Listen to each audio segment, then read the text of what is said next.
Hello viewers, अस्सलाम वालेकुम। की हाल चाल ने? ए माशाल्लाह गुड़ निकल देखो।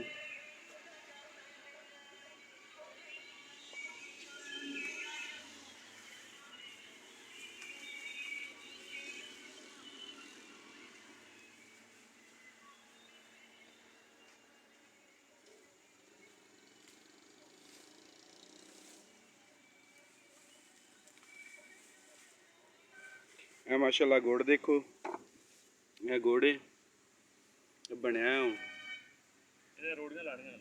हाँ, इन्हें रोड़ियाँ लानियां ने।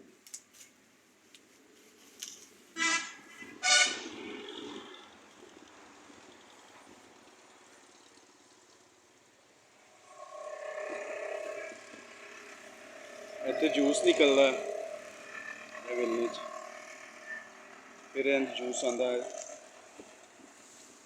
इत्थे पुनिया जांदा, इहदे पुन के बाद इहदे विच पाया जांदा, इहदे पाउण तो बाद इहदे विच पाया जांदा कढ़ाई च।